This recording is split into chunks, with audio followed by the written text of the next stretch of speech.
Okay, we are live. Hello to everyone who's come to join us on a Sunday afternoon. Don't worry, I know that there's no Packers game on, so we're not interrupting that. So yeah, let me just, I'm still set. One sec.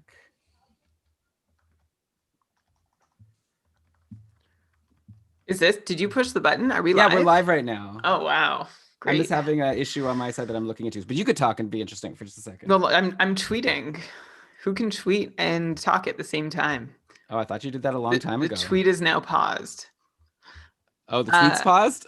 Yeah, well, I've got to talk. Hi, everyone. Thanks for joining us. What an exciting time to be here. We have a third here today. Dom is with us, and everyone can see him, so that's not a surprise for anyone who's here. I'm in the process of joining the live chat. Josh is here giving us the ego boost we need at the start of each show, so thank you for that. Dom, are you in? Do you want the link to see like the live chat? I'll throw it in if you want to see it. I'll throw it in the Zoom chat. It seems like a lot of things that I'm on my iPad over here. My computer's over here. Yeah, we'll tell you. We'll tell you any relevant chats. Yeah, we'll fill you in. Okay, Brian, are you still writing this tweet? Or I just tweeted it. Okay, great. All right, so now let's start the recording to make sure we have that going. Oh, the tweet's out. I gotta retweet. Oh, sweet. Okay, so while you retweet, Brian and I will start the recording. Oh, we should have budgeted time for the tweeting and retweeting. I'm good. Okay. All right. Ready, Brian? Are you? Yeah. Okay. 3, 2, 1, record. Recording. Okay, just start record on the computer. Okay, everything is recording. We're streaming. This is a technology success so far. Now we just have to have a analysis success. I'm excited. Okay. So thanks everyone for joining. Brian, Brian or Dom, anything before we get going? Yeah, nice hat. Thank you. It's it's the Karlsson on it, and it has got 65 on the back. I normally wear my Sharks hat because I'm sort of over the Sens, but I figured since we're going to start the show talking about the Sens, might as well keep it on theme. I don't think I have any Sharks that I wanted to ask you about. Even though I did see in your article, you said, forget all the Sharks. So maybe now okay. Just don't even bother drafting them. Oh, I just drafted Hurdle. Oof. No, this isn't what I need to hear. But you're gonna make me feel really good about Giordano later in the show. Okay, we'll see. I'm counting on it. I don't know about that. All right. So let's start the show. Yeah, yes. Welcome everybody, and welcome to another episode of the Keeping Karlsson Fantasy Hockey Podcast, the longest running fantasy hockey podcast in the world, hosted by two guys who participated in some projections last year and did okay, but today we're joined by a third guy who did much, much better. I'm your host, Elon Dubrowski, and with me first is my co-host, the fantasy hockey robot, Brian Com. Hello, Elon. Hello, everybody. We have been working so hard to get everything geared up for fantasy season. I'm already in my cupful slow draft. I'm talking about setting up a couple other leagues too. I'm really excited, making all kinds of mistakes that Dom is going to explain to me. Oh, I didn't say who it was yet. It was going to be a surprise. Oh, crap. Sorry. Well, that mystery guest number 3 is going to explain whether I was right or wrong at taking the swings I've taken. So I can't wait for the personalized draft advice while everybody has to listen to it.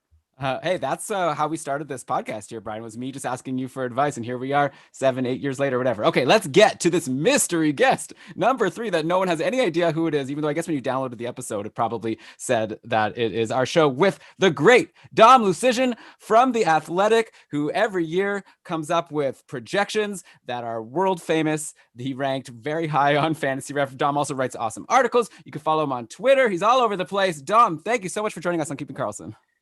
Yeah, no problem. Every year I owe you guys one podcast appearance, even though I hate podcasts. This is a true treat for y'all. When you say you hate podcasts, does that mean like you hate listening to them or you hate the people who do them? Mostly listening, not necessarily the people doing them. I'm sure they're great, most of them. Okay, good. I just didn't want my identity to feel attacked, but I appreciate that you make the exception for us. I really do. It's amazing. Brian, I feel like, it's worth an ego hit just to get Dom on the show. So True. Take the identity crisis and let's just run with it. So Dom, we have a plan for today, which is we have all of your projections, which are available. I guess Oh yeah, first of all, okay, you're Dom. Why don't you tell people first of all? So Dom does projections every year, and every year I ask him, how do you come up with these projections? So I guess we'll just do all that again. But yeah, to say the plan for the show, Dom has his projections. Then this year we did crowdsource projections with our patrons to give point, goal, and assist projections for every single player. I made a fancy spreadsheet, used some VLOOKUP, and next thing you know, I got a list of the players that Dom and the patrons disagreed with the most, and the plans we're going to go through each of the interesting players and get Dom's take on if he agrees with the patrons or with himself. So we'll see, because I know one thing, Dom, is that you're always saying that the projections aren't exactly your opinion, right? Like you sort of have this model and the model spits it out and you just have to live with it.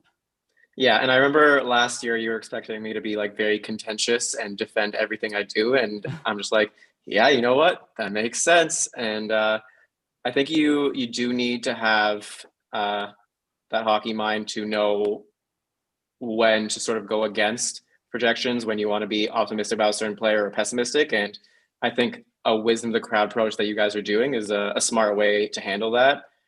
What I do with my projections is I basically use the last 3 years of a player's stats, and I weight it by recency. I regress to the mean based on how many minutes they played. So someone who's only played one season will get regressed heavier than someone who's been here for 3 years. I age adjust, so younger players get a boost, older players see a decline. And I also, when I regress to the mean, I regress to their role. So a first line player, he'll be regressed to other first line players and not the entire population mean, because I found that made it a bit too conservative. And it's one of the things I've changed in, I guess, recent years to sort of combat that. And then what I do after that is I project time on ice, and I talk to all the beat writers at The Athletic, and they say, I think this guy is going to be on the second line. I think this guy's going to be on the first line. And I apply the projections to those time and ice projections. I do that for even strength and on the power play. And that's basically it. Okay, so you mentioned over the years, one thing you've changed is making sure you account for a player's role and how much you're aggressing them, which is great, right? Because a first-line player shouldn't be considered to be on the same regression curve as a third or fourth-line player. Is there any specific other change you've made between last year and this year, like a lesson you've learned that you've been able to add into your model, or one that you haven't figured out how to add into your model yet? Or is it more or less the same under the hood? I don't remember if I did this exactly last year, but I made my power play projections more explicit. The way I used to do it was I looked at how many minutes a player, like what percentage of minutes he played on the power play. So Ovechkin's always around like 90%, McDavid at 80%. And I would base their power play point totals on how much I expected that to change. And this year, rather than do that, I legitimately just like looked at how many minutes they played last year and how many minutes I expect them to play this year, what unit they're going to be on. And that I think should be more accurate. I don't know if I made that change last year or at the beginning of the year, middle of the year, but I know it's probably the most recent thing I've done. So that sounds like that's like the main insight that you're putting in. Like a lot of it is just, you said you have your plan of how much you're going to weight stats from previous years, but then it sounds like you're putting in from your discussions with beat writer in The Athletic, like this like predictions of like line time on ice and line combinations and things like that. Is that published, or is that just like baked in as the secret sauce that go into your projections? Well, it's baked in because it's sort of there. If you sort by time on ice, you can see how much has changed. You can compare it to last year and see that certain players go up, certain players go down based on how their role is expected to change. And I would say that probably is the secret sauce to everything, because projecting time on ice is so hard. And I used to do it with depth charts, a similar strategy, but it's a lot easier having that conversation with every beat writer and getting their perspective on the teams they follow closely. Yeah, I mean, it makes perfect sense. It's such a great resource for you to have. And yeah, I really love the way you do this. I know that you also have I love how you do this.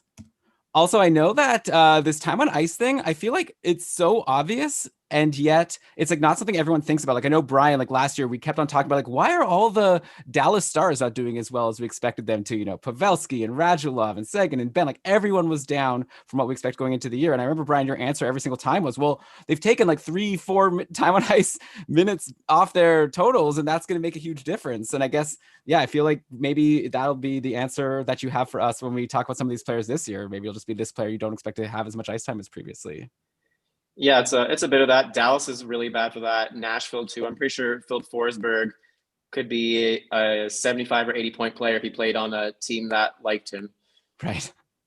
I know, though, you do have one other, I guess, I don't know if it's a secret sauce or more of your opinion thing, or because we were just talking before the show that another thing you've added this year is you're putting some weightings in for strength of schedule, which I think is going to answer a lot of these questions. You have this article on The Athletic all about how you think certain divisions are going to be scoring more goals than the other ones, and that needs to affect our projections. And Brian, we haven't really gotten into that at all this year in terms of like updating what we think about players based on what division they're in. No, we've barely had the opportunity to, because it took so long for the NHL to finalize what their divisions are. And it still like feels like they could still change at any moment. But given what we have, Dom, I asked this question, or we tried to talk about this question a couple of weeks ago and got somewhere with it. But I'm curious what your take is. Do you think the divisions have a greater imbalance this year than in previous years? In other words, are some players going to get to take advantage of a strength of schedule or a weakness of schedule more so than players have had the opportunity to in the traditional 4 divisions? I really do, because generally speaking, in a normal season, every player plays every team and it sort of like bounces out over 82 games.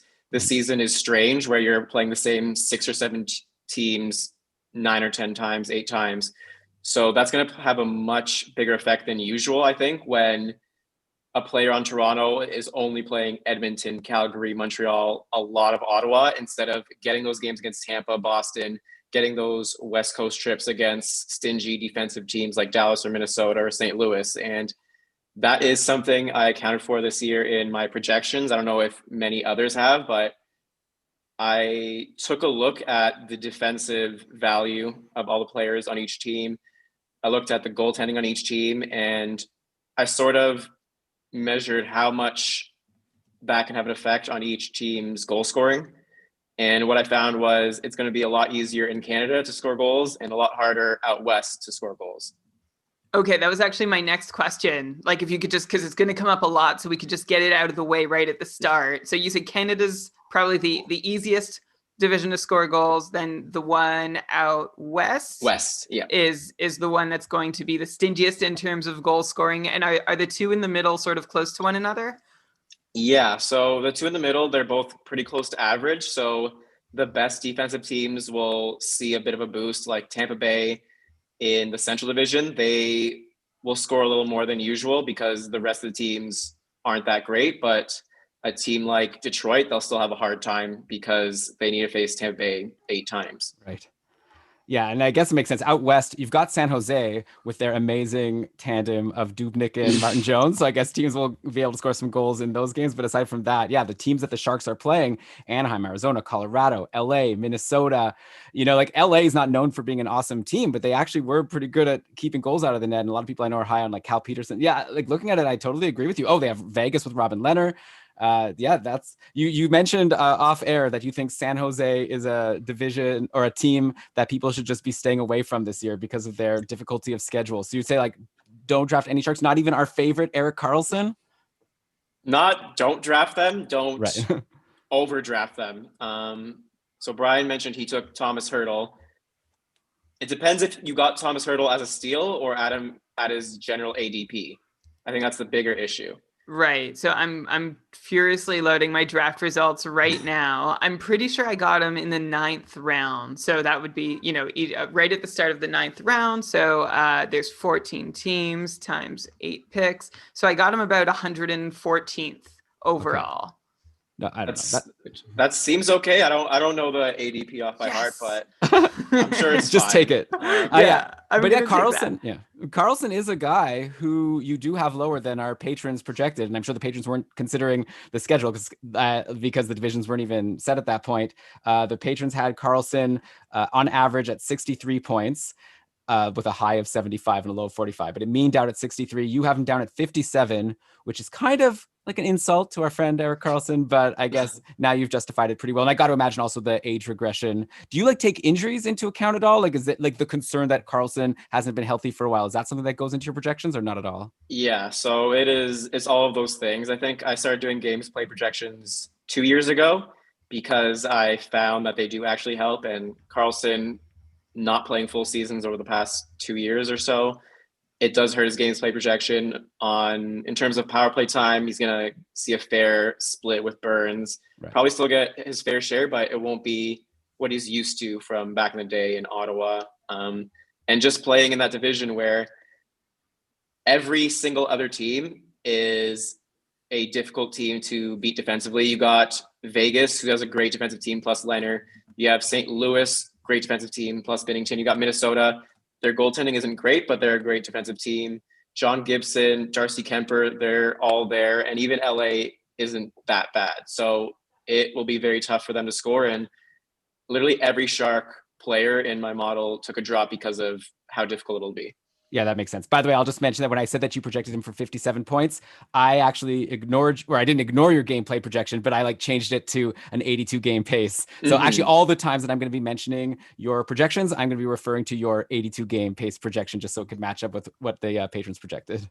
And what you mentioned about the Sharks being in that West Division, anybody hoping that they are ready to bounce back, where I am bearish on them rather than bullish, but still that Western Division, even the bad teams, I'll say quote unquote bad, lest I upset anybody, but you look at Anaheim, one of the best goalies in the league. Arizona knows how to shut it down around Kemper, who's been one of the best goalies in the league.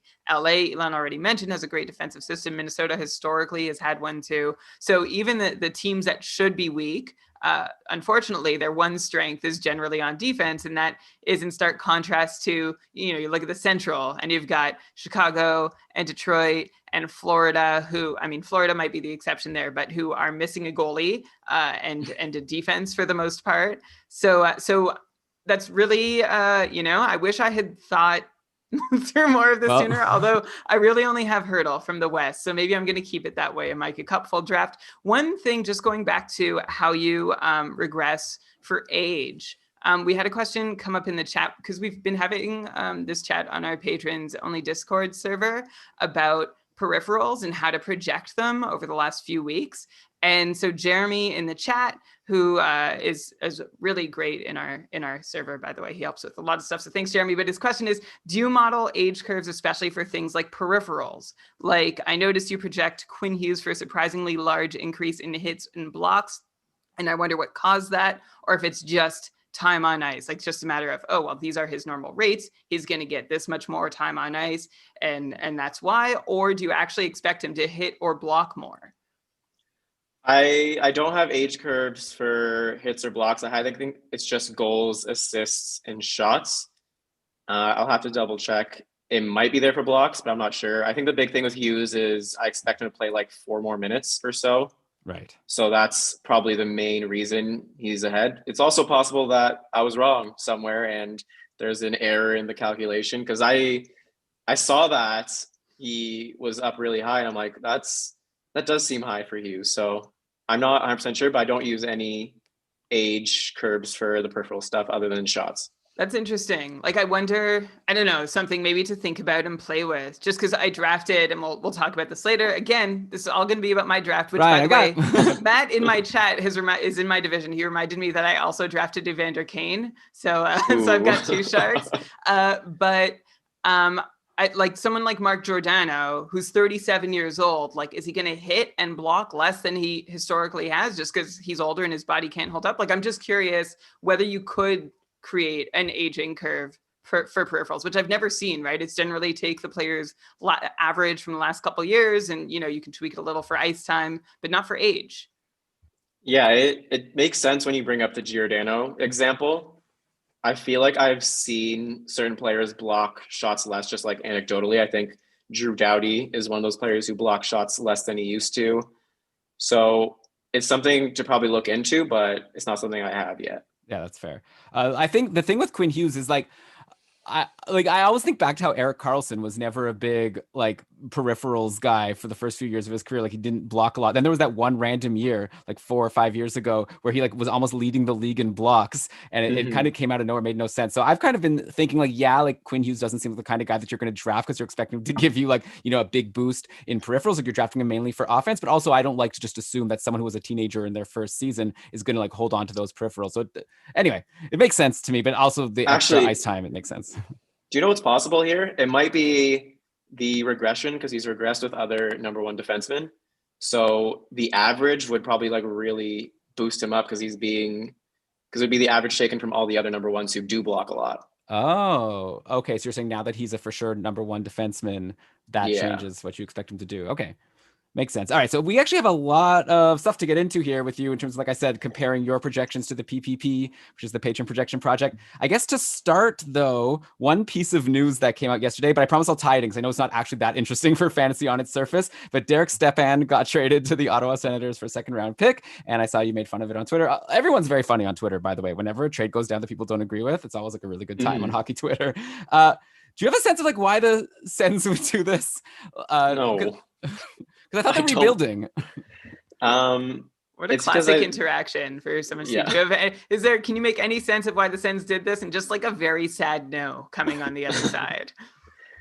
It's because his cap hit is 6.5 million and he only makes 2 million. It's a very classic Sens move, but it just doesn't make sense because they should be acquiring assets with Stepan. Arizona should be paying Ottawa to take him off their hands, not getting a second round pick back. Right, of course. Right.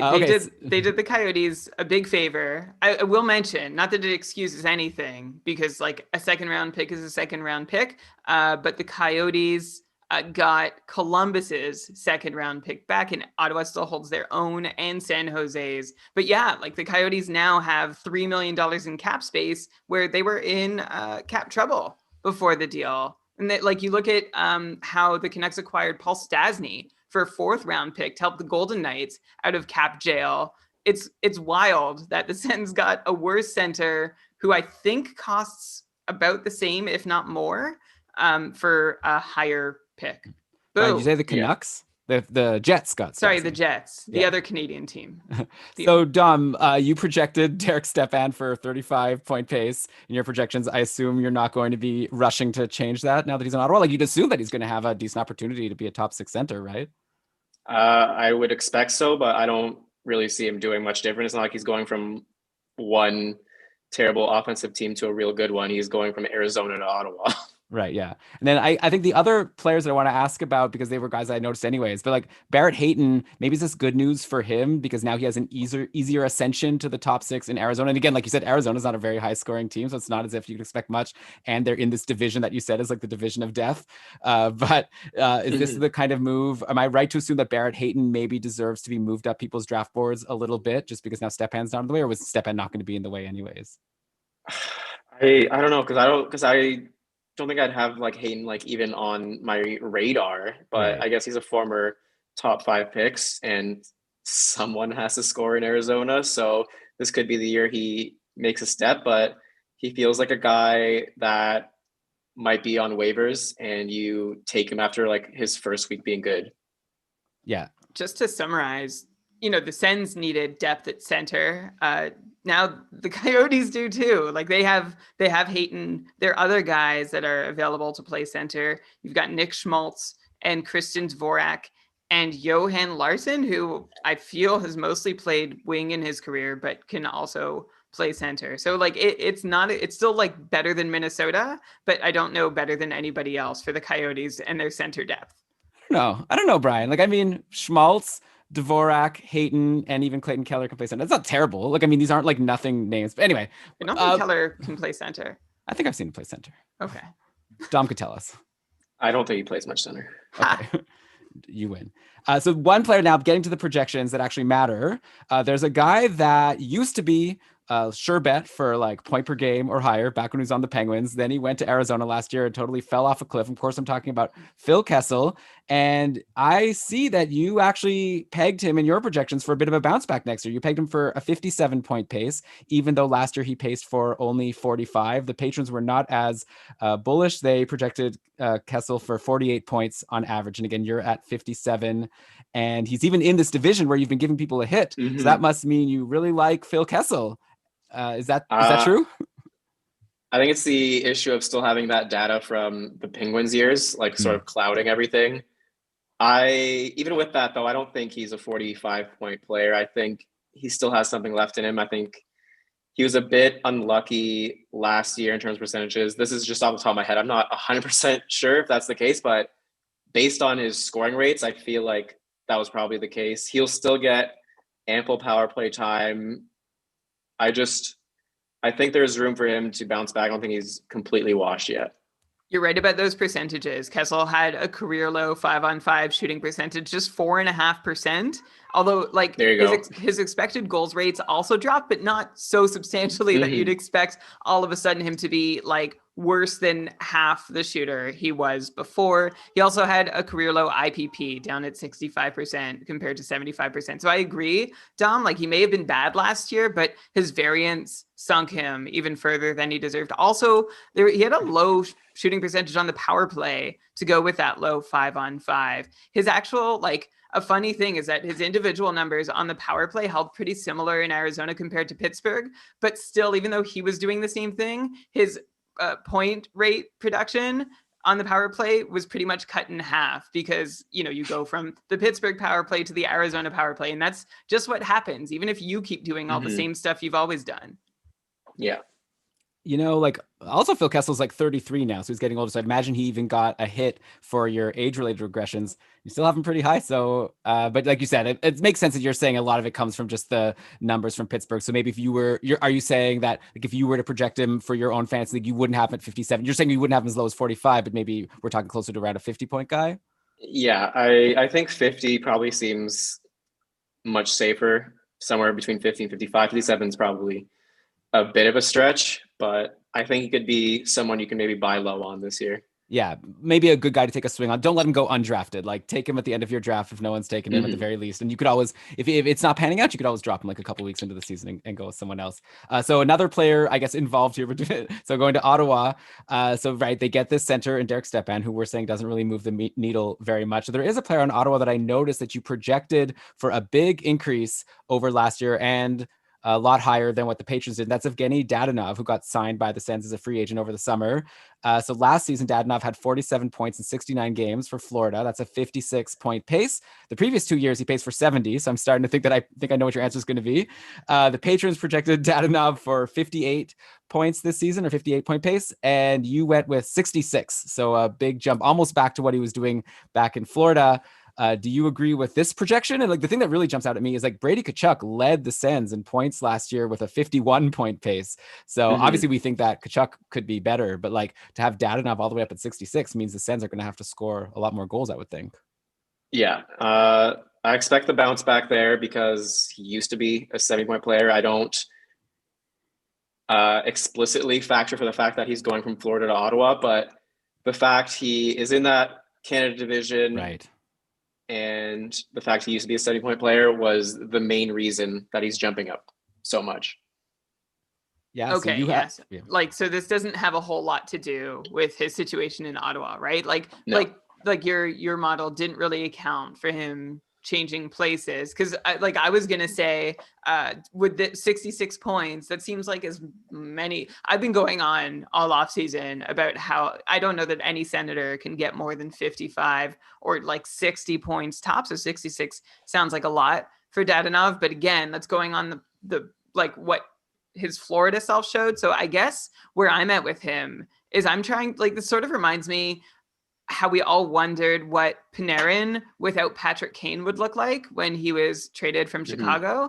And then he was really great with a young Pierre-Luc Dubois and Cam Atkinson in his years with Columbus. That said, Panarin is Panarin, and Dadonov is probably not exactly Panarin. Also, Tierney and Tkachuk are, well, Tkachuk is really, I like Tkachuk a lot. Tierney is not Pierre-Luc Dubois though. So it's not exactly an analogous situation, but I feel like Dadonov has the same piece to prove. And I'm really curious, like, I really don't know whether or not he can prove to be as self-sufficient or almost as self-sufficient as Panarin proved himself to be. Yeah, it's a tough situation. It's definitely one of the downfalls of doing everything based on what they did previously. Those guys that switch teams and go from one very good offensive situation to a very bad one, like Kessel and like Dadonov, will probably be overrated. Same with someone who goes the opposite way from a terrible situation to a really good one. Right. Yeah. And I guess at the end of the day, I think it's more, or sorry. Yeah, I feel like that makes a lot of sense. I'm curious on Ottawa. Right now, you have Brady Tkachuk pegged for like 62 points and Dadonov for that 66-point pace. If you were drafting for yourself in a points-only league, do you think if you weren't using your model, but obviously just using it as a guide, would you take Dadonov to be the highest-scoring Ottawa Senator next year, or do you think it's going to be Tkachuk? I think I would lean towards Dadonov just because I think he has more vision, especially on the power play, to be the facilitator to get more assists. And Tkachuk will probably benefit and score a lot from that, but Dadonov can get those assists from the other players he plays with as well. Okay, yeah, that's fair. Okay, so let's go now to some players that you were lower on. I remember last year when we did this and it was your projections versus ours. It was like mostly you were lower than us on everyone. And then you proved to be correct because you were ranking the top 3 on Fantasy Ref on like, top 100, top 300, top 500, whatever. And Brian and I were not as high. But here now there's quite a few actually that the PPP are higher on. So we can dig into them. Number one, like right at the top of the list, one of the highest projected players is Nathan MacKinnon, who is coming off a 111-point pace in 2019-20. It was just such a monster season. And the patrons believed in it. They projected him for a 113-point pace for next season.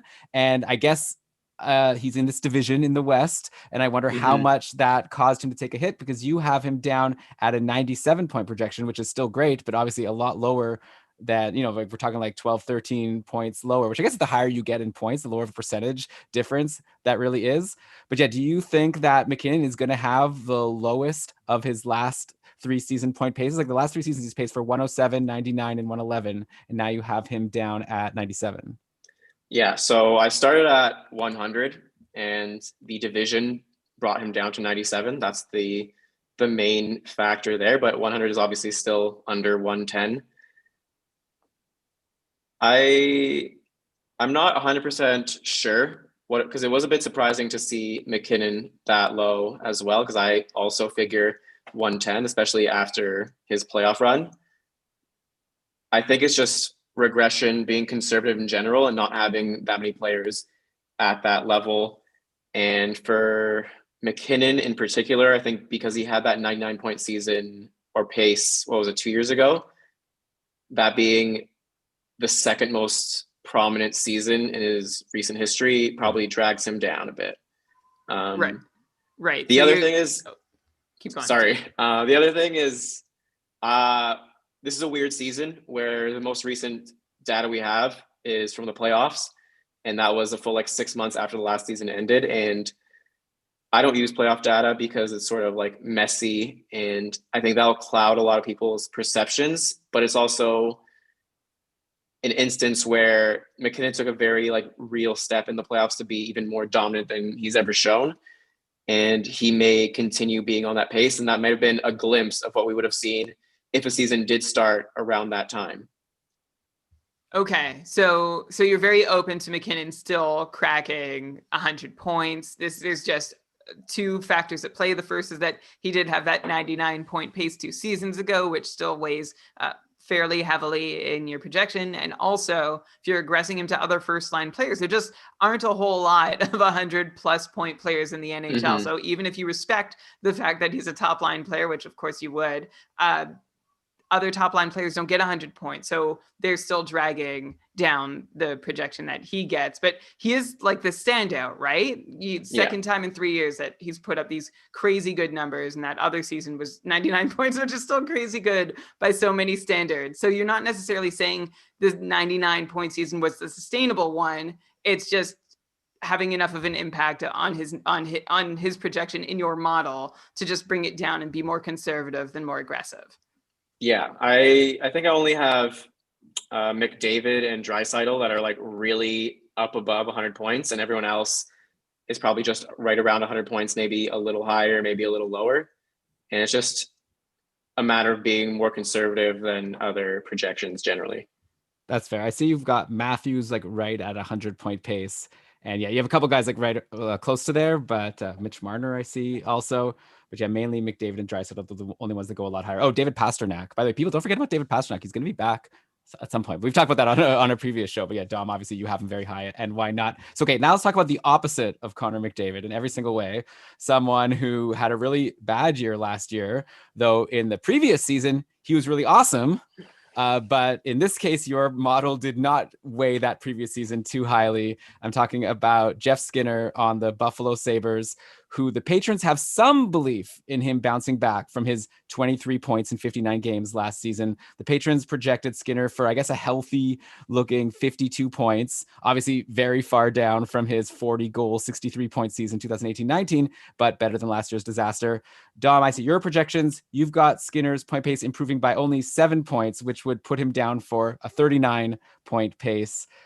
So I guess according to your model, is Jeff Skinner basically done being a valuable contributor in fantasy after that year last year? I'm assuming, if I were to guess, I think you're going to say time on ice. You don't expect that to stay up, which could make sense because they've brought in Taylor Hall. So that's yet another left wing to potentially push him down the depth chart.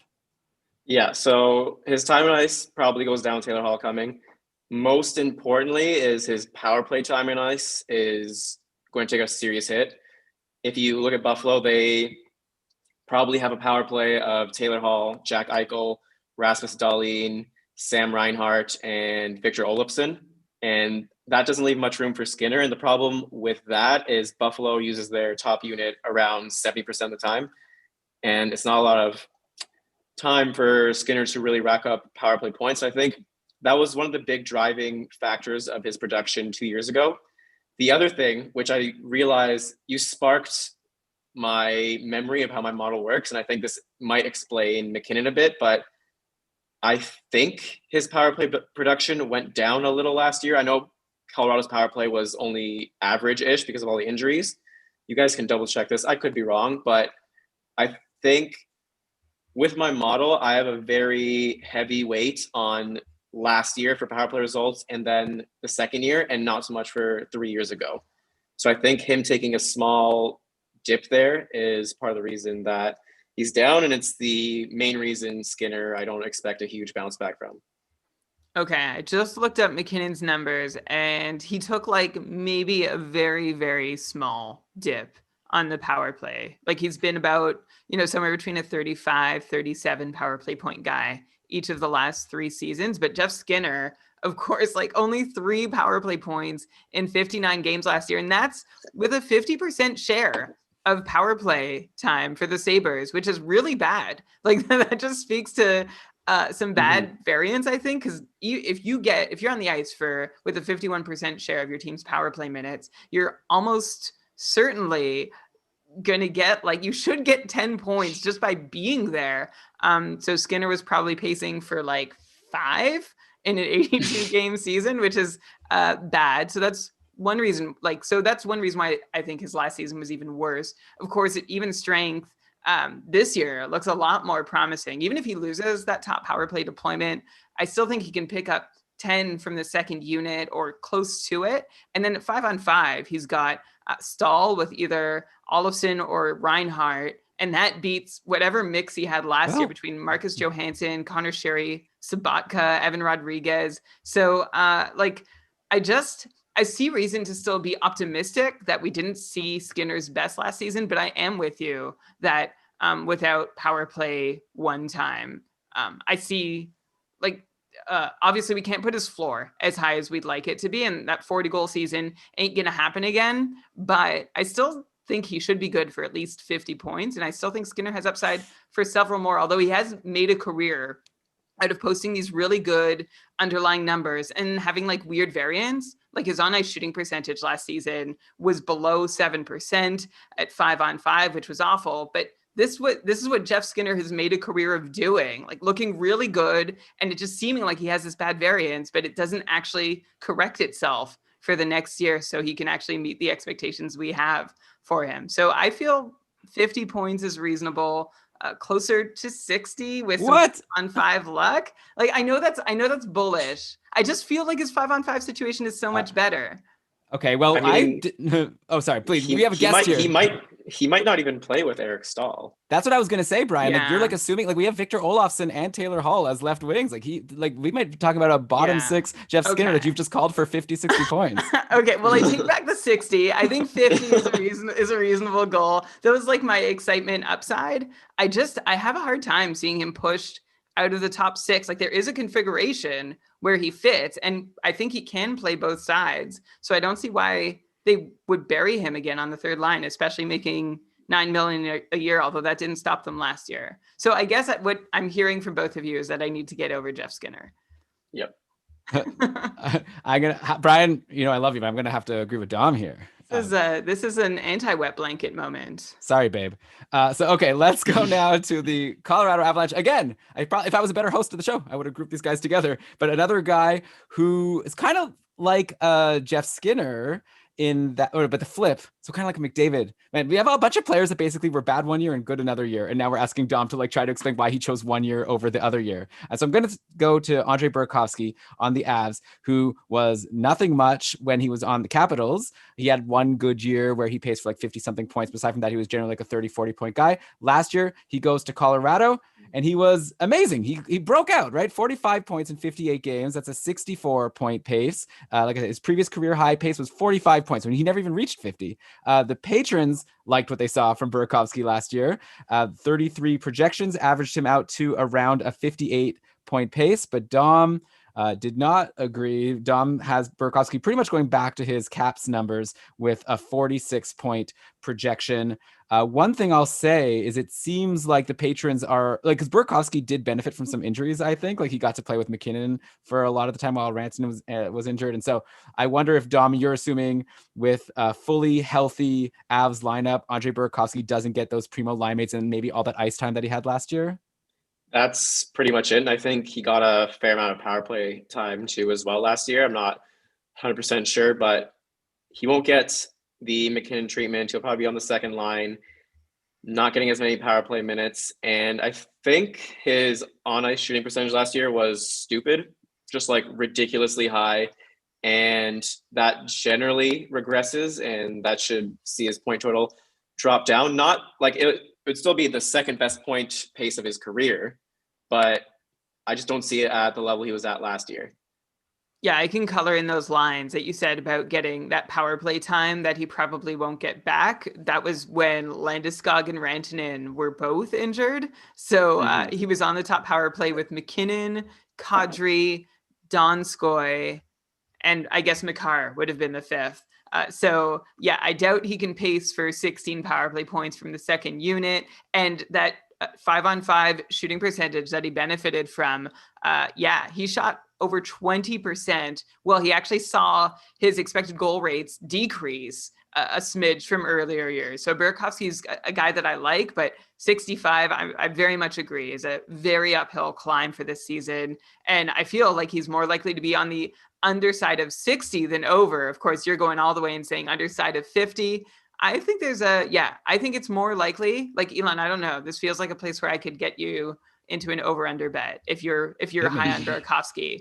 But I would say I'd take the under on 55. I mean, I'm going to agree with you. I mean, I've got these projections from Dom, and I really respect the patrons, but I think there's a lot of reason to be Burakovsky's a fun swing, maybe like a Phil Kessel, right? If things break right and he's back on the top power play playing with McKinnon, who we talk about as being conservative by putting about 100 points instead of 110. So obviously anywhere near McKinnon is going to be great for Burakovsky, but there's potential downside for him to maybe be more of a depth player on the team. They've run Brandon Saad. I don't know if he could potentially bump him. Who knows, right? Colorado has so much depth there. We've talked about how unfair it is, how many great players they have on their team. If you had to pick right now, Dom, who's winning the cup next year? Have you gone into that exercise yet? Yeah, I'm working on it now, and that's why I told the guys at the start of the show that I would only take time for you guys because I just don't have any right now.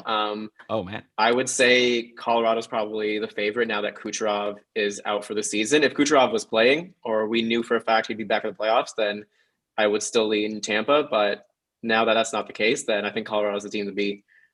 Yeah, hard to disagree with that. Like if their goaltending holds up, and if they don't have to depend on like Hutchinson in the playoffs like last year, it's hard to imagine another team being better than them. Though another front runner might be the Vegas Golden Knights. And since you have your time being so valuable, let's jump right to the next player.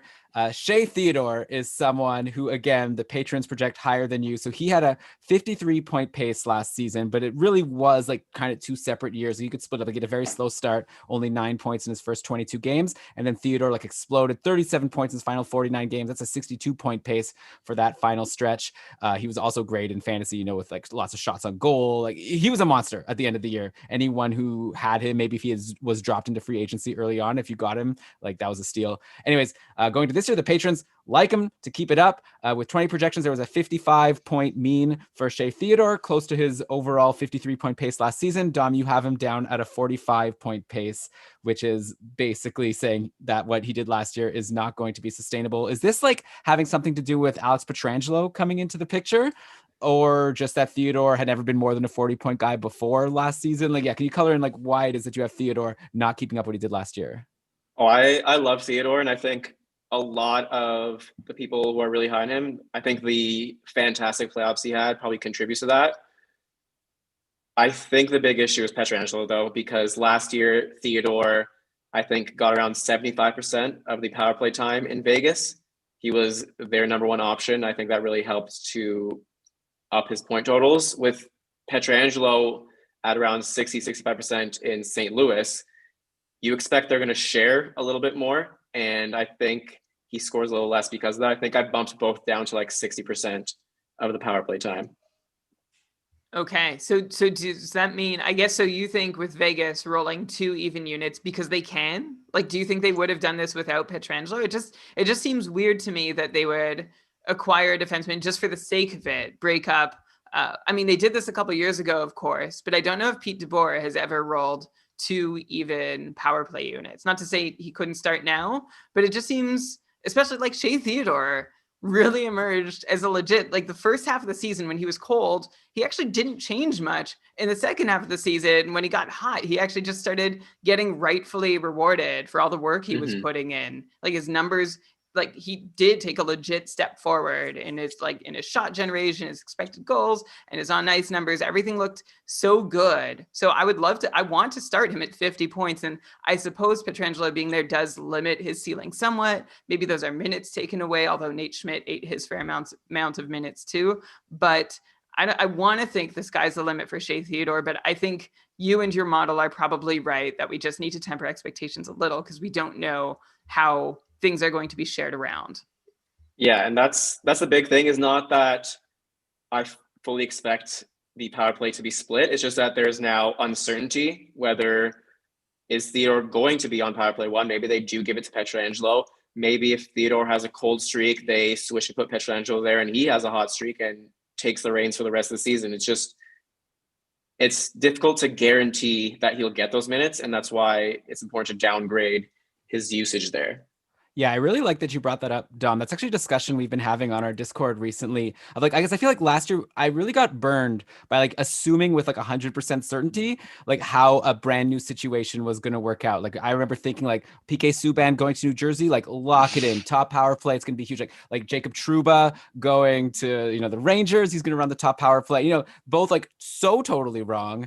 And so it makes me think like, yeah, so Theodore and Pietrangelo, it's a new situation. Like, I feel like we could like debate like who should be, who will be, but it's like at the end of the day, you're right. Like we just kind of don't know. And I feel like even there are some situations going into this season that I feel like people just, assume are going to be what we think it's going to be just because it seems so obvious. Like you take like Tyson Barrie going to Edmonton, like Clefbaum is injured. You think like, how could Tyson Barrie not run the top power play all of last season?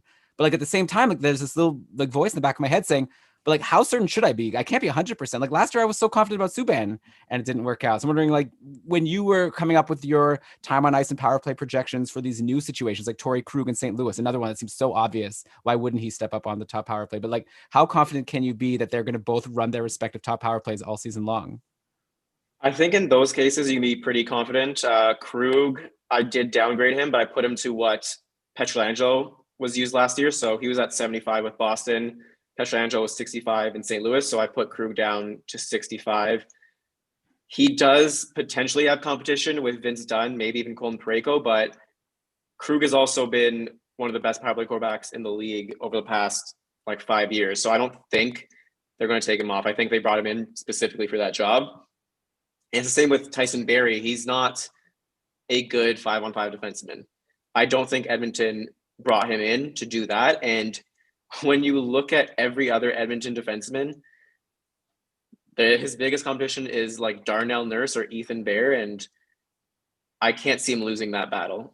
Like, he eventually won that battle against Morgan Riley, who was a lot better than any other Edmonton defenseman. So I'd be very confident in both of those, but you're right that 100% is not the way to go because there's always room for uncertainty. I'm also I'm with you, Dom. Elon's been pitching these Tyson Barrie off the top power play conspiracy theories for a couple weeks now. Brian, you're misrepresenting. All I'm saying is I don't want to go in with 100%. I'm knocking a little bit off his projection. Course, to be we'd be fools to have 100% certainty. I hear you on that, but I really, you mentioned the PK Subban situation, and the difference there is that PK Subban still got the look on the top power play. He just wasn't the player we thought he was, because our narrative was that, hey, he was amazing in Montreal. He was great in spurts in Nashville when he had the opportunity, but he largely didn't. And we assumed that Montreal player was still lurking underneath the surface and just needed to be unleashed again. And that was going to happen in New Jersey. It didn't. He had the opportunity we thought he'd have. He just couldn't take advantage of it. Whereas Tyson Barrie, who has been successful on the top power play year in, year out for the last several years, same with Torrey Krug, these guys are just going to keep doing what they've been doing. They don't have the same pause that PK Subban had. So while I take the lesson well, you could also look to the Rangers. You mentioned Trouba, and that was a little surprising that he didn't end up on the top power play. It was sort of just a toss up, although he had never had that role before, so it's still a little different that way. I hear your point about not having 100% certainty, but I don't think the analogy is totally there between Subban and the Barrie and Krug situations. Yeah, it was. I think the discussion we were having was Barrie versus Dahlin for next year, and I was just saying I'm 100% certain Dahlin is holding. Well, not you can say 100, right? I'm 99% certain that Dahlin is holding power play 1 on Buffalo all year, and I just can't in good conscience say I'm equally confident in Barrie, even though everything you guys are saying makes 100%. It's there's no one else that can really do it unless Evan Bouchard somehow comes in as a phenom, which I don't expect to happen. It should be Barrie, but it's Dahlin we know, and Barrie we have to just see how things fit. Obviously he'll start there, but to hold it all season means he has to do well.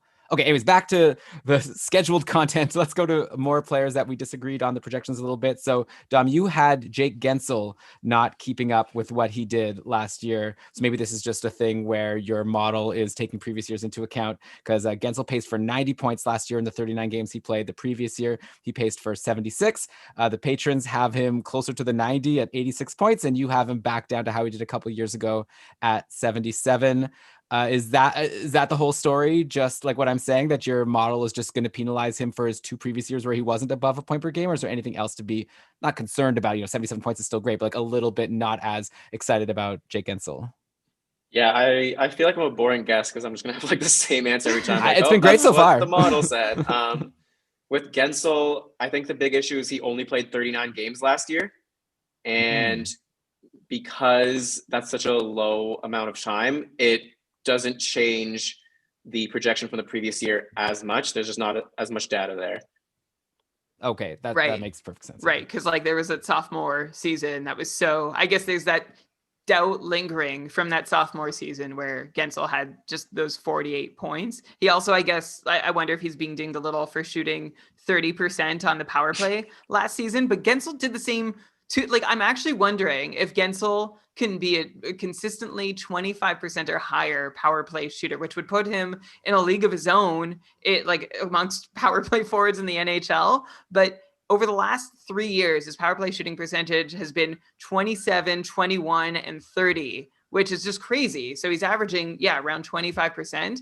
And it's times like this where I get excited and think maybe this is legit, especially since he just moved so seamlessly onto that top unit last season with Kessel's departure, which just meant was a godsend for him, obviously, and one of the reasons Pittsburgh could part with him. So I'm hopeful for Guentzel. It sounds like you and I are probably on the same page, and your model's just being a curmudgeon. A little bit. I am hopeful for Guentzel. I remember I had him taking a big step last year because he was going to take that power play spot from Kessel. But it's a bit tough when he only got to play in 39 games. Yeah, so this year he'll be able to prove himself, or he'll have the opportunity to. The nice thing about Guentzel, I find in fantasy, is like he's obviously a great player, and like I would say, like Mikko Rantanen's a really good player, but I feel like Rantanen is the kind of player where like I would be really worried about if McKinnon got injured, that would really be a hit to Rantanen's value. While like the nice thing for Guentzel's situation is like Crosby got hurt last year. Before, man, poor Pittsburgh with all these injuries, but like while Guentzel was still healthy, Crosby got hurt, and Guentzel just seamlessly got to go play with Malkin instead, and was like just as good. So you sort of have that extra level of protection. You have a little warranty when you draft Jake Guentzel that you need two big players to get injured before he takes a hit in his value. Okay, let's do one more guy before a couple of rookies that you are lower on than the patrons. Then we can end the show with a couple players that you're higher on. So I wanted to go to Washington and Jacob Verana, who had his own breakout last year, a lot like a Burakovsky, right? Even though he got to stay in Washington, and he put up 52 points in 69 games last year for a 62-point pace. He got like some looks on the top power play. In the end, he wasn't generally a top power play guy, which always makes me like excited, because what if like he does actually get on the top power play? I'm assuming your model doesn't have him getting that much power play time this year, because I see that you're projecting him for 54 points when again I said he paced for 62 last year. So I'm curious to know what's the power play expectation for Verana, because I'd imagine that's going to be the big part of your answer. I have 54 points, and that wasn't good enough for you guys.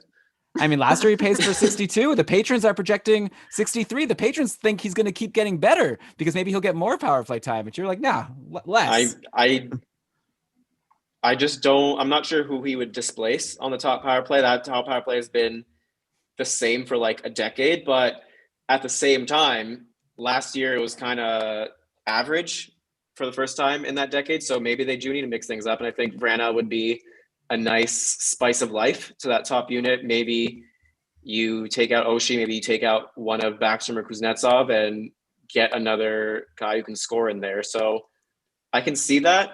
I didn't put him for that much power play time though, because of how locked in that top unit seems to be.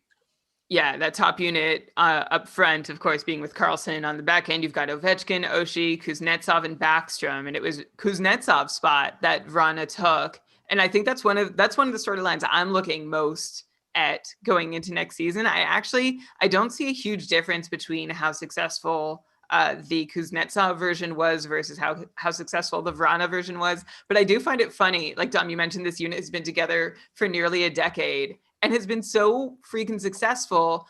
And teams have had the chance. Like, you've had 10 years to figure out how to stop this power play. They're not changing anything. They're not even changing the people on it. And yet they just keep clicking, which is just a tribute unto itself for the guys who play on that top unit in Washington. And I guess if anyone does start to catch on, that would be good news for Verana to get in there. They did look average for a brief time, but of course he couldn't hold that top power play spot. So I'm hopeful if he doesn't get more power play time on ice, he'll at least get more 5-on-5 time on ice. He barely even got 12 minutes last season per night, which is low. Like, a second liner should be able to get at least approach 13, which Verana did not quite do. So hopefully he'll get there. And if there's reason to think more of Dom's projection than the patrons, he did have an IPP at 5-on-5 that was 10% higher than his career mark. So usually I would take all that and just wash it out and say, I think he can do again what he did last year. But I guess, Dom, are you seeing that there's a chance for him to get more ice time at 5-on-5, or not even that? Yeah. So I think the reason I had him even at 54 was because I expect a jump in his ice time, especially at 5-on-5. And that sort of counteracts the high IPP that he had. Right. And then also the fact that I'm sure your model's looking at the previous couple of years when he was below a 50-point guy. So this definitely makes sense. And this would be like the conservative choice. Like, why reach for, like a Jacob Verana at 60 plus points when you could probably get a more reliable 60-point guy, unless you're really like banking on a Verana, like explosion, which is hard when he's not even guaranteed a top power play spot. So I get that. I'm curious to know how you come up with your projections for rookies, because you don't have any data yet, unless you're looking back at KHL or AHL or OHL data. We did a show a couple of weeks ago with Victor Nuno where he was projecting or predicting like the Calder candidates for next year. And he actually pegged Kirill Kaprizov as his front runner to win the Calder. And the patrons, I guess, agreed with him and went ham themselves, projecting a 57-point pace for Kirill Kaprizov. which, he's coming from the KHL where he was amazing there. He had 62 points in 57 games with SCSK Moskva of the KHL last year. But I see you have him down at closer to 37 points, I believe. So I'm curious how do you come up with this? Because I know like Alexis Lafreniere, you've got him at around like a 56, 57 point pace. And yeah, I'm just curious to know, like, how did you decide Lafreniere in the high 50s and Kaprizov in the high 30s? Honestly, I hate all my rookie projections, to be honest. I use NHL equivalencies, and those have a tendency to be very weird.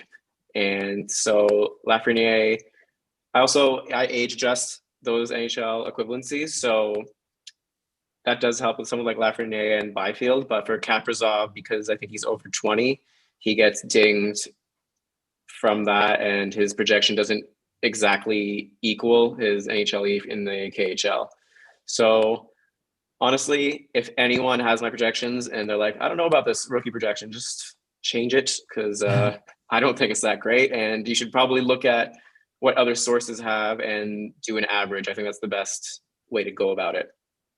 Okay, so that said, first I want you to settle an argument since we're on Minnesota, and before I try and get a more specific number on Kaprizov, Minnesota's down the middle has Marcus Johansson, Joel Eriksson Ek, Nick Bonino, and Victor Rask. So my question to you, and this has been a point of contention between Elon and I, how many top 6 capable centermen does that make? 1. Which one?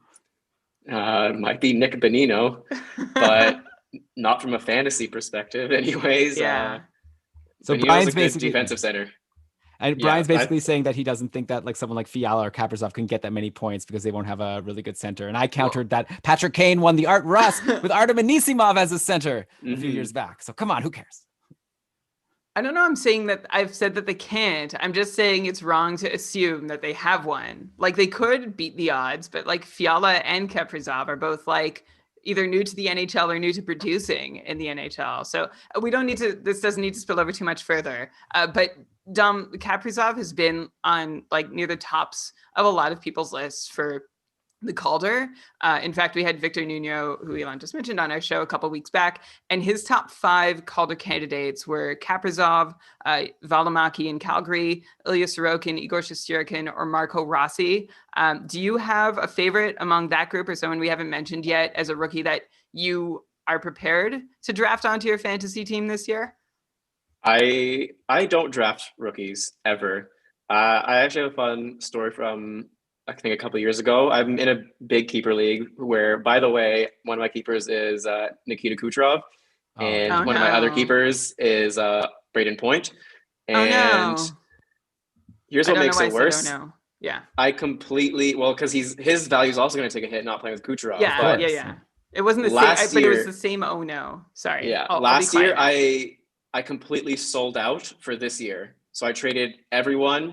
I have like 6 picks in the top 30, and now I don't have Kucherov. So I'm considering just selling all those picks and maybe like improving my keepers or something. But it's been a tough week since that injury was announced. But a couple of years ago, I had, I think, the 14th overall pick, and it was the year Austin Matthews was coming to the NHL.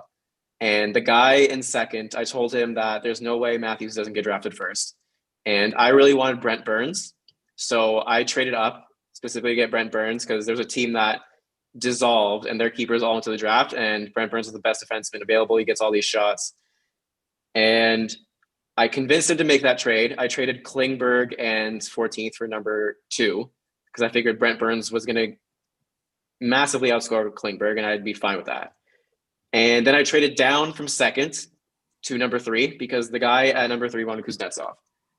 And I thought this entire plan was perfect. And then the guy in first drafts Brent Burns. And I'm left here with nothing. And if I was second, I'm like, would I even have taken Matthews? And probably not, because I want to win. And I think that this rookie's going to score like 50 points. So like, who cares? But then he ended up scoring around like 70 or whatever and being amazing. So I generally just don't draft rookies, but I know there's some rebuilding teams out there who probably want some, and I respect the hustle. I always go for someone who's already established. My sweet spot is players in the age 20 to 23 range. So how long into Matthews, didn't he score a hat trick in his first game? Like how long into that game did you start regretting your decision? He hit him with a 4. Oh, right. With Game 4 goals. Yeah, right away. And the Leafs still lost. Right. Yeah. Brian has to point that out. Forget that part. Okay, so with that said, yeah, well, Kaprizov is almost 24. He'll be 24 in April. So if anybody almost qualifies for your 20 to 23-year-old rookie age acceptability, it's him. Yeah, it's definitely him. He qualifies. But you still won't draft him. Probably not. Honestly, everything depends on who gets power play time, and Kaprizov should be on power play 1, so he's a good bet, whereas Lafreniere might not be on that top unit. Right. Okay. Well, this is useful, right? Because a lot of people like your projections. We'll make sure to, at the end, make sure everyone knows how to find them. So you're saying maybe ignore the rookies and come up with other rookie projections, because you're saying there's a good chance Kaprizov can be better than Lafreniere, and that's not reflected in your projections. I wanted to get your take on one guy Brian brought up, Juuso Välimäki, who had a great run in Liga this year, 19 points in 19 games. Now he's coming back to the Flames, and the Flames, don't have Eric Gustafsson anymore, who they got at the trade deadline. Brian, like you said at the top of the show, is very excited because he drafted Mark Giordano in the Cupful. I'm curious to get your take on how you're splitting the power play time in Calgary. Actually, I know the answer, because you have Välimäki basically projected for nothing, like 15-point pace, total non-entity, which is probably, I'm curious to know, is that how you feel? Is Mark Giordano just going to probably take over as a top power play guy, or do you think that Välimäki is someone who can challenge? I guess this is less about your model and just about what you've been following in the NHL. I feel like if it's not Giordano, it might be Rasmus Andersson. Oh, okay, yeah. Instead of Välimäki, so I think I have him second. Välimäki, I don't use his Liga stats. I use his first year in the NHL, so that also probably hurts because he wasn't that great or anything special. But I know Flames fans are very high on him, so I can see him as someone surpassing his projection. And then Giordano is a guy who you actually have projected pretty high. You have him for a 54-point pace when last year he fell to 42. So you're having over a 10-point jump for a defenseman. Is this just based on the fact that he had 78 points the year before? Because I'd imagine he's going to take a big hit from age-related regression, but I guess those 78 points in the year before is a big enough weight to still bump him up above 50 for you. Yeah. So the basic way I look at those situations is that 42 points is probably your worst case scenario for Giordano, and 78 is the absolute best case possible for a 35-year-old or whatever. So usually it's best to just split the difference and go right down the middle. And I think if he's still the number 1 power play defenseman, he's probably a good bet for 50 points. Okay, that's a big if, right? It's what I'm counting on, and I'm thinking of starting a Juuso Välimäki ad campaign saying Juuso Välimäki just not ready. Okay, since we've seen that work so well in the past. I don't know. I could probably cherry pick reasons to believe or disbelieve in Giordano. For the record, Elon, you said I'm very excited to draft him. I've actually just forced myself to get excited since drafting him. I didn't want to do it. I had Giordano, Ryan Ellis, and Neil Pionk all available to me, and I couldn't decide which guy had a safe, so I took Giordano as a guy who I felt his floor was going to be similar enough to Pionk and Ellis, but had an upside that went beyond either of those guys if he does quarterback the top unit and does have a fantastic season all around. So, and at worst, I think he still holds around those guys. That's why I went with Giordano, and like I said, I could cherry pick why he'll be a great player this season or why he won't be a great player. I am just, I'm also very concerned about his age. And I guess, Dom, in your model, as a 37-year-old, it obviously regresses harder and harder as a player gets older. But at what age would Giordano just naturally fall? Let's say all of his numbers held pretty steady from here on out. At what age would he have to be to become irrelevant? I'm not sure. Honestly, it's literally all about, for defensemen, the only thing I care about is, do they play on power play 1? If they don't, they are dead to me. That's fair, yeah. Unless obviously you're picking a Darnell Nurse because he has so many hits and blocks. But yeah, in terms of points, that makes a lot of sense. Though Adam Fox last year did pretty well on Power Play 2 on the Rangers. But I actually wanted to ask you now about a couple more Canadian Division guys. Then we'll let you get back to coming up with who's going to win the Cup next year. So Brian brought up Neil Pionk. So let's go to him. Do you agree that Brian made the right choice taking Giordano over Pionk? Obviously, you don't know the full league categories, mainly offense, and then some hits and blocks. But Pionk had a strong 52-point pace showing in his first season with Winnipeg last year, 45 points in 71 games, held top power play, which I know you love, and he did pretty well, 25 power play points. The patrons see him going down a bit to 48 points. You gave him a bump up to 55, though I do wonder if a lot of that has to do with him being in this high-scoring division. So yeah, Pionk versus Giordano, both in the Canadian division. Who would you have taken? I think Pionk. I think he has decent peripherals, if I'm not mistaken. Yeah, really nice. And he does. He didn't start last year on the top power play. They gave it to Josh Morrissey for a bit. Right. And once he took over, I think he was top 10 in points per 60 in the entire league. Like, not just like defensemen, like everyone. And I think that probably regresses a bit, but then you factor in that he's power play 1 from the beginning and he plays in that Canada division. I really like his chance of being a good fantasy defenseman. He really turned his whole game around. Like, we were expecting him to go to Winnipeg, and he was a liability at 5-on-5. And we're just, okay, Winnipeg is going to use him maybe as a power play specialist, or maybe not even that, because he can't hold his own at 5-on-5. And it should have been Josh Morrissey's job forever. But then he came in and turned into a brand new player at 5-on-5, looking like a pretty legit top pairing defenseman, not just in offense, but all around. And like you said, Dom, those peripherals came, and then the points came on the power play. So maybe I messed up. I guess the gamble I took was that Morrissey has a better job of taking that job back than Valimaki has a chance of taking it for the first time. Okay, and then one other defenseman I'll ask about. And Dom, feel free to just answer like power play and leave it at that if you want. But Morgan Rielly obviously had a down year last year when he was off the top power play for a lot. He only ended up pacing for 47 points. He had 27 points in 47 games. He paced for 12 power play points last year versus 21 and 25 in the previous 2 seasons. The patrons do have Rielly bouncing back to a nice 57-point pace, but you went much higher. You went all the way up to a 65-point pace for Morgan Rielly. Is this just, again, now you expect him to get all the power play time? Like, no concern about Mikko Lehtinen horning in and taking his spot? Yeah, not much concern there. I think with Tyson Barrie gone, there is very little risk for Rielly. He's in that Canada division. He's getting power play 1 time. And the big thing with all the Leafs, you'll see that I have Marner, Matthews up higher than most, is that under Babcock, he used the top power play like 55-60% of the time, and like it was inching up, but still kind of pathetic. Under Sheldon Keefe, they were up to like 65-70%, and that plays a big role in Rielly's spike. Oh, sorry, that's me. I could go. Okay, you go, and then I can chime in. Yeah, I guess Sheldon Keefe is still there, and also it does make sense. Okay, well, I wasn't prepared now.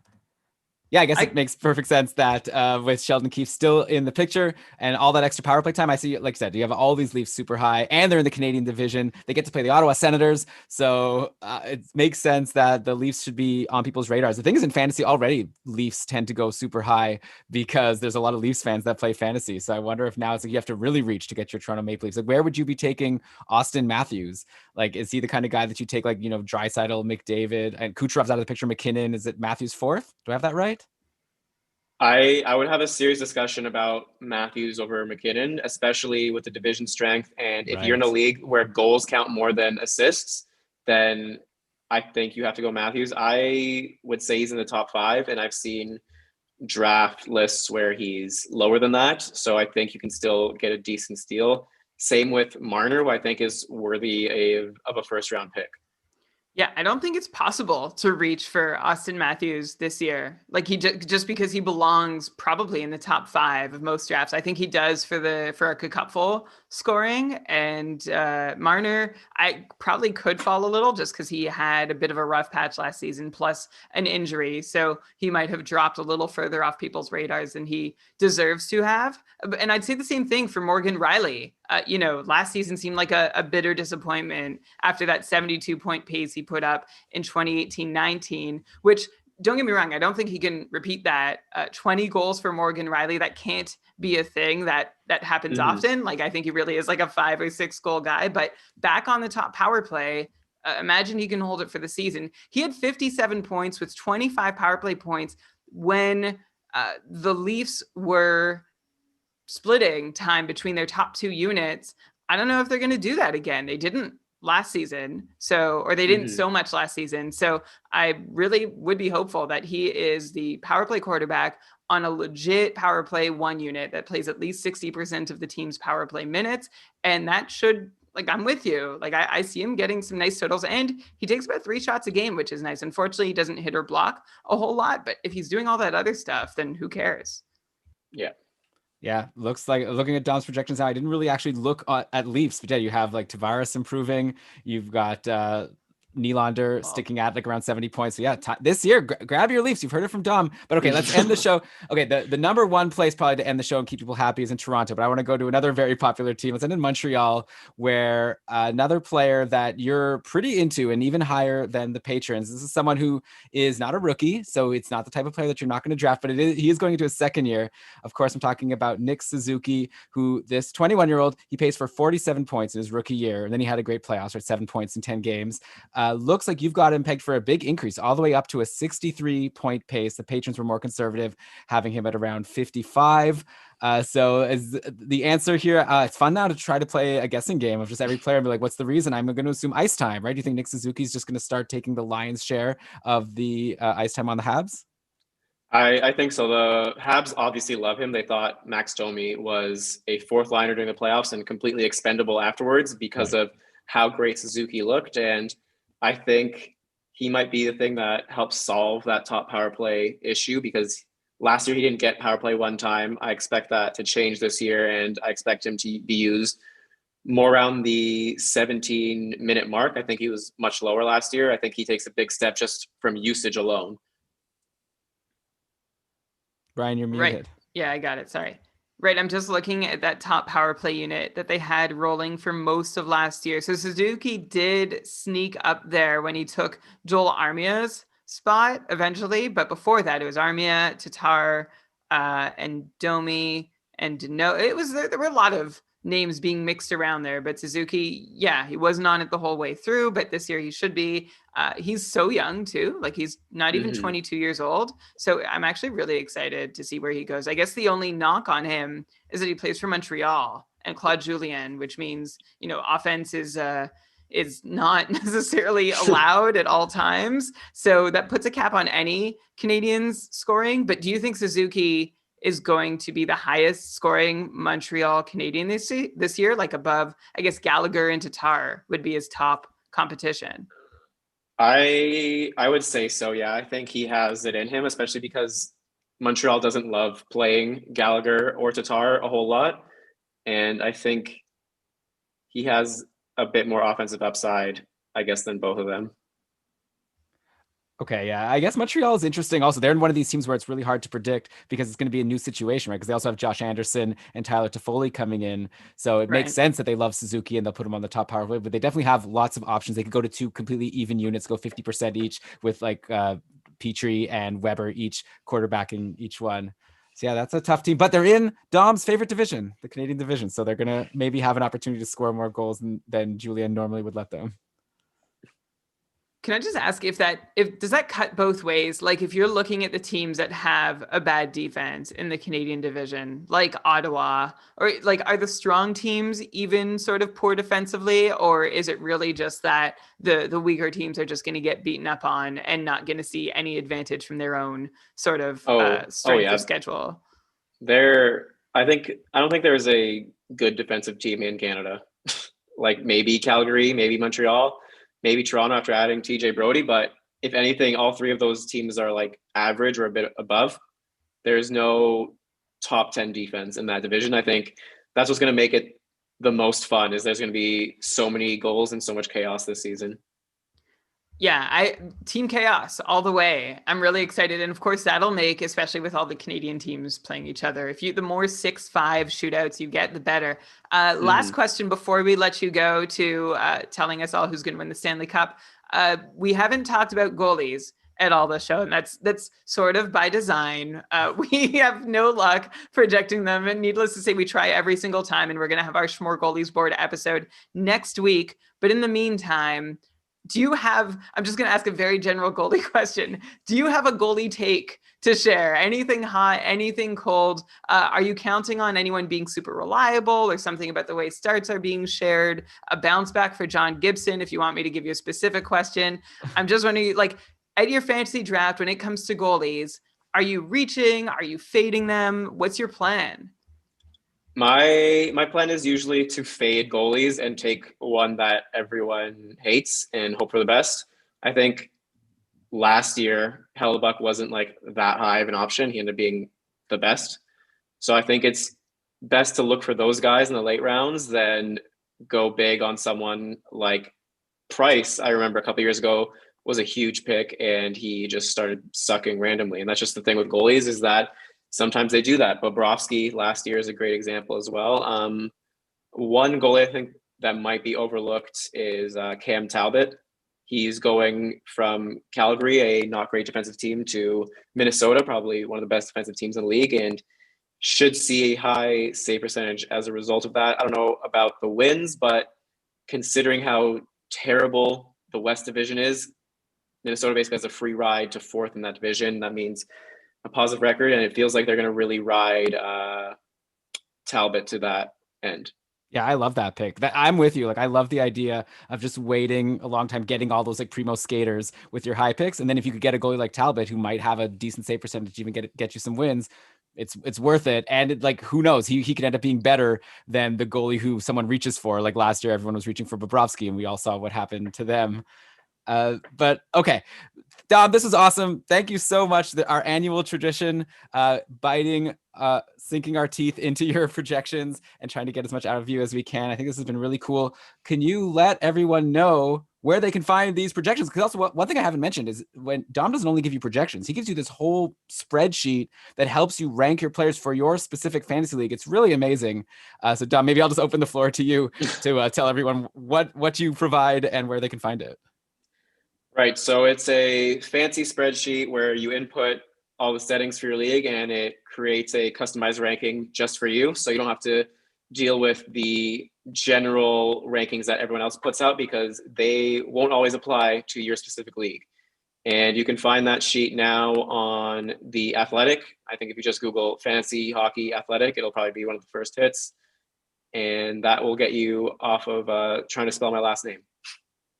Right. Yeah. Well, it's really great. Like, I think you're not even selling it like as well as you could, because, you know, you're doing all this stuff with value over replacement where it tells you like, you know, a certain defenseman you might rank higher just because you see by the league settings that defensemen are more valuable in this format. Like, it's really handy and it's really cool. And I'll be honest, I've like reverse engineered your spreadsheet and learned a lot just about how you come up with like value over replacement calculations and things like that. I haven't dug yet into your time on ice. That was a cool tip that I'm going to look forward to.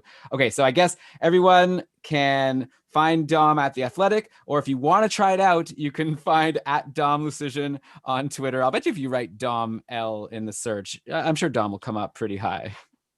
I would expect so, yeah. Yeah. You're verified, of course. Like, how many other verified Dom L's are there? You're the best one either way. So, okay. Thanks so much again for coming on the show. We really appreciate it. And good luck in your drafts. Like, are you done all your fantasy drafts, or do you still have any coming up? I have one. This is the first year that the people in my league will have access to my sheets, and I'm really pissed off about it. That's funny. Okay, well, I'd love to hear. You should live tweet the draft and let us know every time you get sniped by someone who used your projections against you. That would be really funny. Oh God, I'm dreading that. Well, yeah, thanks again, and see you on Twitter.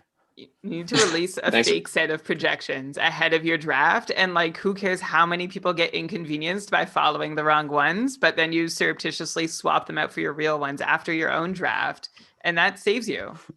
I'm a man of integrity, and I have a lot of loyal followers who depend on these projections. But for sure. Next year, when you ask for them early, I'll make sure to send you the fake ones. Oh no, and then we can talk about your draft. Then you'll come on the podcast and I'll be like, why do you have Connor McDavid at 50 points? How did you come up with that? So honorable. Thanks, Dom. Thanks for having me, guys. So we'll just like close out the show now, but you obviously feel free to hang out if you want, or you could. I do need to go. But thank you so much for being here. Thanks for your time. Again. I'll message you when it's out. Care. Yes. All right. I'll retweet. Bye. See you guys. See you, Dom. Thanks. Bye. All right, Brian, how fun was that chat with Dom Lucian? I love it every year when we get him to grace our humble podcast and talk about how his model made the decisions and why are we even asking him? Yeah. Sorry, I wasn't ready for that.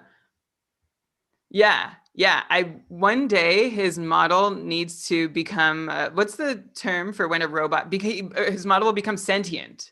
Right. And when we'll invite the model to join him on the show, we'll have two special guests to add to us, and we'll all argue together. It'll be fun. Or maybe like we'll reach the singularity and then they won't even have to play hockey games. They'll just use his model to simulate the NHL games. That's the dream. If I could have hockey only on a spreadsheet, mwah. Well, there'll be fewer injuries. That's nice. Unless like maybe his simulation will also simulate injuries, which would be really rude and annoying. Just like all of a sudden, Nikita Kucherov out for the year. Like, why? Why did you do this to me? And teams would still like have to pay players the full amount to have them on their team spreadsheet. So the players just are like in a bubble, not like the COVID bubble, but they're just like in a bubble, like sort of being measured for their skills so that the simulation can properly assess who's good and who's bad. Every day they just run through a battery of trials to diagnose their level in several identified traits that go into the model. This is perfect. The future of sports. I like it. Okay, Kyle's asking, by the way, do either of you guys use Dom's projection Excel? I do. I've actually, so first of all, I use his projections to make this podcast and also to come up with my own projections. Sometimes I just even draft by his. I like to actually take a mix, like it's nice to have a bunch of different projections. Then I can take a look. Okay, Dom says that this guy's gonna do this. Scott Cullen says this. The patrons say this, and you can sort of build a whole story around what's the general consensus for a player. And then, like I said, I have like reverse engineered his spreadsheet. So now I will admit that now I make my own spreadsheet with my own little tweaks to VORP calculations. But like his is awesome, and like if you're not wanting to like tinker in Excel, you could just put in your league settings and it gives you everything you need. So yeah, Dom's great. Brian, you're great. People who are listening are great. But I think now at this point, we need to close out the show and get ready for Smorgasbord next week, which is going to be wild and potentially embarrassing. But we're going to try our best to take every single goalie in the league and put them into tiers that we're going to recommend you draft based on those tiers. So that's what we got for next week. But until then, Brian, how about let's cue the outro music and you can go ahead and read us those credits. All right. This episode of the Keeping Karlsson Fantasy Hockey Podcast was presented by Dobber Hockey and powered by our patrons. We have so many new patrons who are in the cupful drafting. Thank you all for joining us. You're also on our Discord server and making great contributions to the community. We love this influx we get at the start of a season. And if you want to learn more, keepingkarlsson.com/patron to be one of them. Thank you. Too many of you to name, but thank you all for supporting the show and future episodes of Keeping Karlsson. Logo art, thanks to Brandon Weeb, who is in my Cupful division. Outro music by Pat Roach, who once toured in the Vans Warped Tour. Research for this episode was with help from Dobber Hockey, Frozen Pool, Dobber Prospects, Natural Stat Trick, Evolving Hockey, Cap Friendly Charting Hockey, Hockey Reference, Hockey Viz, Hockey Database, Elite Prospects, Roto World, and above all, Dom's freaking spreadsheet. Oh, and the patrons, Projection Project, who like our crowdsourced keepingkarlsson.com/PPP if you want to see those. Yeah, that'll be linked in the show notes. Also, you can just see this is for free, a gift. The patrons did all the work, and then we're sharing it with the world, so you can see the patrons' projections. Brian, by the way, if you're gonna start giving like labels to all the people we're thanking, I think that Pat Roach would probably prefer if you said that he's on the Reality Check podcast and not that he used to tour on the Vans Warped Tour a million years ago. That's a good podcast if you're into science and skepticism. I guess also let's mention quickly that another set of projections you could get are the ones over at dobberhockey.com. Oh yeah, which he has a whole guide, and you could download his projections, and he actually updates them all the way through training camp into the start of the season. So you could just keep downloading his guide and his projections every single day for every single update. So check that out at dobberhockey.com. But okay, Brian, that was a blast. really appreciate all the people who are listening to the show. If you are listening for the first time, we recommend subscribing, right? You subscribe, you know how podcasts work, right? You subscribe and then you'll automatically download each new episode. You don't even have to think about it. And we've got a lot going and coming up. We have a lot coming at you in the next few weeks. Like we said, Schmore Goalies board. The season's going to start. Then our bread and butter for keeping Karlsson, right? Every single week, we're going to be looking at which players are doing well, which players are not doing well, and talking about who you should potentially be adding or dropping. We're going to have short shifts with Ben and Lewis coming back soon, midweek. We got a lot coming on. So subscribe to Keeping Karlsson wherever you subscribe to podcasts. Get on the boat. I don't know, the hayride. We're going on a trip together. So get on the Zamboni. Oh yeah, I probably should have said that. Okay, Brian, how about you say your catchphrase? Let's get out of here. All right. Fantasy hockey. Until next time, remember that fantasy hockey is for everyone, including robots. Good job. A lot of looping on the credits there. Yeah. Gonna have to loop that many times. It's easy. I wonder if it's annoying. I actually struggle with it when it's my turn, so I would love for you to show me how you make it so copy easy. the thing, and then I just go paste over and over again. Like you copy the full sequence. No, I copy the part that I want to loop. Yeah, but how do you get it just right? That's what I struggle. I always get it like a weird. Yeah. Well, I mean, I don't know. I know what it looks like. I know really... exactly where it is. I've done it like 100,000 times in my life. I guess that helps. It'd be great if you could just copy one day that loop. I could. And put it in our shared folder. I could do that. That would be amazing. But you still have to know where to paste it. Yeah, I'll paste it at the start of I'll loop it until it's done. I'll just paste it 1,000 times. But then it'll be too many times. But you need to still have the ending of the song. Yeah, so I'll put obviously I'll stop pasting the loop and go to the actual full version at the appropriate time. But I think that it wouldn't be that easy. I still feel like there's going to be some part where you're going to have to link the two together. But it should seamlessly go. Right. Okay, I can set that up for you. I can make that happen. Wow. Okay. This guy. This is the post chat that people pay to listen to. Anything else we should talk about before we say goodnight? What are you up to? How are you doing? You got all Sunday night free now. Normally we're doing a podcast. What are you gonna do tonight? Who knows? Oh, sleep? Maybe you know. Oh, what okay. are you gonna do? We actually have a Zoom call with a friend of ours, Pat. We're gonna have Zoom drinks, which I know is kind of like getting lame at this point. Like people have been doing it for so long, but I actually haven't talked to Pat for a while, so I'm kind of looking forward. Is it Pat Roach? No, it's not Pat Roach. It's a different Pat. It's Pat H. I should invite Pat Roach.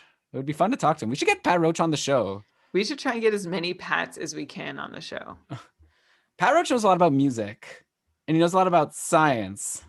I feel like there's... Oh, no. Okay, Brian, I have something to tell you off the air, actually. Okay. Okay. I don't know. No, that was just a tease. All right, bye, everyone. Thanks so much again. See you later. It's not about the show, is it? No, it's not about this show. Okay. Everybody, the show will continue as scheduled next week. No, everything is good. No, it's about what I'm thinking for preparing for the tier 1 auction. Oh, okay. I want to run my idea by you.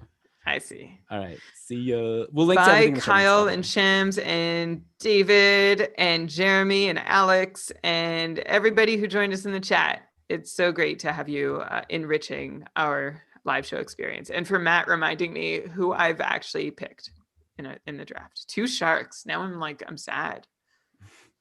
Okay. Bye. Bye. Okay. But Kane has good peripherals.